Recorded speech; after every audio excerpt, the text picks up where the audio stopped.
Welcome, ladies and gentlemen. I am Shazamm. Welcome to my channel, Auria Studios, where I basically teach you how to be a mobile musician.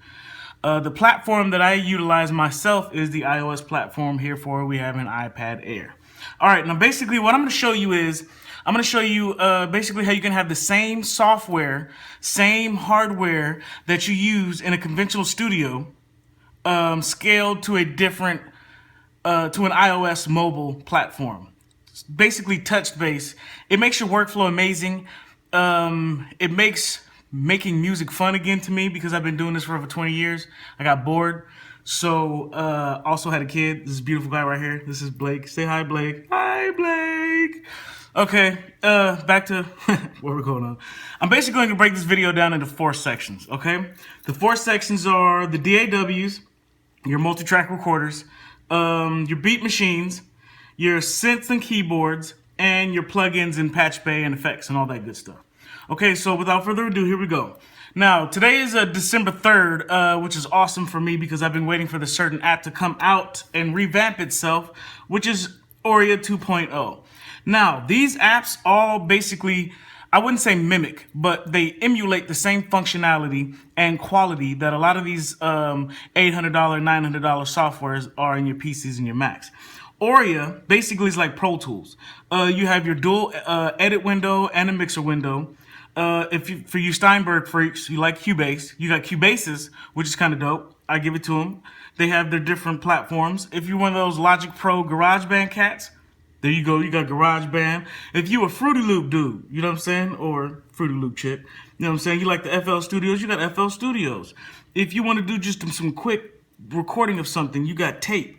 If you like Reason, Caustic 3 is a pretty dope program. It's rack mount. It's got a lot of wires you can move. Then you got Tabletop, which is it's kind of like Reason. It's got its own. I've never really seen anything like Tabletop. It's pretty cool. You got Music Studio and you got Nano Studio. Okay, I'm gonna show you just a quick overview of all these. So if I didn't show something or I kept something out, forgive me. It's just a quick overview. I'm gonna go over each one of these apps individually and their functionality at a later date. Stay tuned for the videos for that. Okay, so Auria. Like I said, it's kind of like Pro Tools. To me, it's my DAW of choice. This is my bread and butter. The centerpiece of my entire mobile operation is based off of this beautiful design right here. Like I said, today, it's awesome because it's a new flat design. Now, with the first Auria, you can have 48 tracks. You can have Omni tracks. Basically, it's whatever your iPad can handle. This is only an iPad app. But with that being said, it's a beautiful thing. I mean, I'll let you hear the song and the track, but basically you got your colored. When you select a track, that's how you can get your audio, or you can do all your editing right here in the toolbar. Right here, you can snap the thing to grid. You can snap your project to grid, which is dope. So when you're doing a lot of editing, you want to slide stuff, you got the hook. You can do a multi-select, so you can select multiple things at once.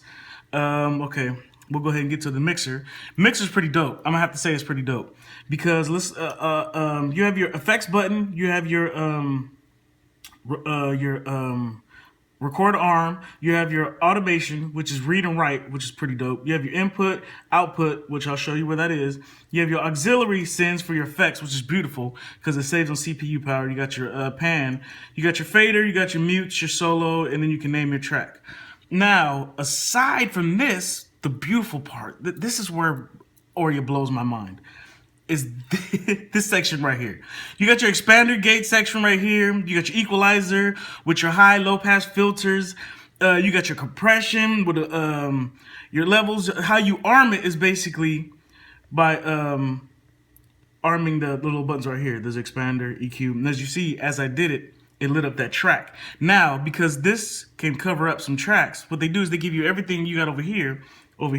So as you see, I'm moving the fader over here, it can move over here. You got a freeze button, so if you have 64 tracks and you just go in EQ crazy, you can freeze all the tracks at the state, which is beautiful. You got a saturation button, which is basically on and off. You decide whether you like it or not. It's got a phase button where you can switch the phase. If let's say you recorded a stereo track or kick, 2 kicks, and the frequency of the phase is yada yada yada. You mute select. Then you got your auxiliary over here, your auxiliary sends. Now, the beautiful thing about this is basically Auria has VSTs. It's one of the only apps that I've seen with VSTs, and how you would basically bring in a VST is all these you see in white or plugins that you can either purchase or come with Auria. Now, all these in white, which are dope. You got Fab Filter, which is professional. I mean, if you know anything about the Pro M's, the Pro L's, I mean, this is the actual one that you get. I mean, I didn't see any difference. I mean, you got your MIDI learns, and then where's the, let me see. Then you got the Pro C. The Pro C is pretty dope. Then you got expert mode, you know what I'm saying, just like in your DAW version. And then the beautiful thing is you have your inter-app audio, all the stuff that's outside of Auria that you can daisy chain in. And I'll talk to you about that, about the patch. But as you see, I got a lot. Yeah, I know, I got a lot. Okay, I got I got a tons. So, okay, that's kind of Auria in a quick nutshell. I mean, you got your sub bus. I mean, this thing, it's so ridiculous. It's beautiful. I mean, the control you have over what's going on is just, then you got your, I mean, you don't get that meter in professional PC equipment. Okay, so now that's Auria. And then you got Cubasis, which is pretty cool. Like, I'm not gonna go, like I said, just gonna do a quick jump through of all these to just let you see. You got Cubasis, which is pretty dope. It's got your color codes, you know what I'm saying? As far as your mixer, they have the mixer laid out a little different, which I kind of like. When it comes to, now this doesn't have any external VSTs, but Cubase has their own version of effects, but not really VSTs. But you can make beats in here pretty dope. I'll give you that. It comes with loops and things like that. A lot of your routing and stuff is done over here on the side, on the left, like you would in your regular Cubase. It's pretty cool. I like the functionality of it. As you can see, you get your little channel strip. You get all your tools right here. This also has inter-app audio, so that means you can daisy chain things in and out of here. Let's say if you were to go to let me see if,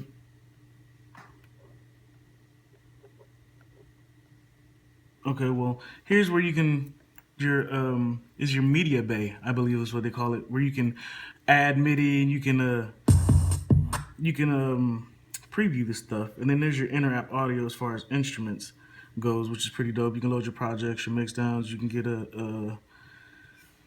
you got your share button, snapshots, things like that. Like, it's a very nice, well-rounded, I give it to them. It's very colorful for those that dig Cubasis. And then for those of you Logic Pro heads, you GarageBand cats, you know what I'm saying, you Mac, Apple lovers, you got GarageBand. Now, GarageBand is unique to most of these other ones because with GarageBand, you can actually play virtual instruments like anything I haven't seen before. Like, let's say for this, you have 5 instruments up here, strings. If you play these all at one time, you get them all together. If you de-solo them, they become kind of transparent. Then it's just,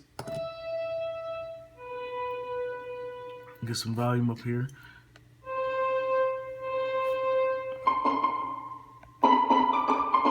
But then when you add all the instruments, so it's kind of cool. And then when you, so the slide, and you can,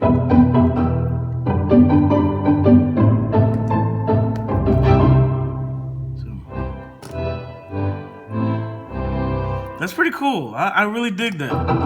And then you got your autoplay. Hey, you know I like that. I like strings. If you know me, I'm a producer. I use a lot of strings and I use a lot of authentic sounds. So the chord play is pretty cool. You can go through different cycles. It's kind of cool. Okay, so, and then they got this note mode where it's kind of cool. You have this little slide section to where you can turn it to like major pentatonic to where you don't actually mess up. You got your octave buttons to let you know where they are. See, it doesn't let you play any off notes.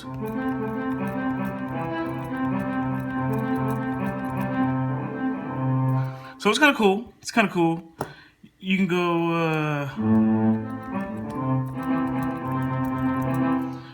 okay, let me see. As far as instruments go, you can have like a smart drummer. You got a sampler. You can record your voice. You got guitar modulations for as far as amps, and then you got like a drummer, which is kind of cool. I like this for those.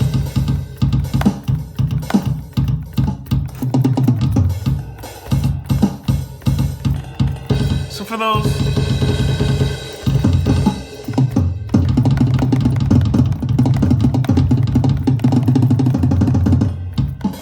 So for those of you finger drummers, you know what I'm saying? I'm more of a, I'm a pad guy. You got your keyboard, there's your inter-app audio, I'll explain that later. You got your smart guitar, which is kind of like, it's kind of like smart strings, you know?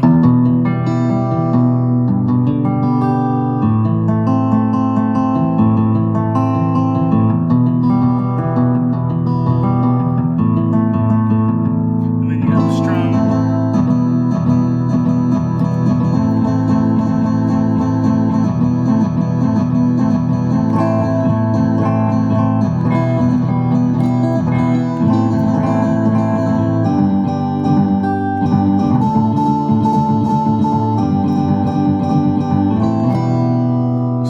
Your autoplay, of course.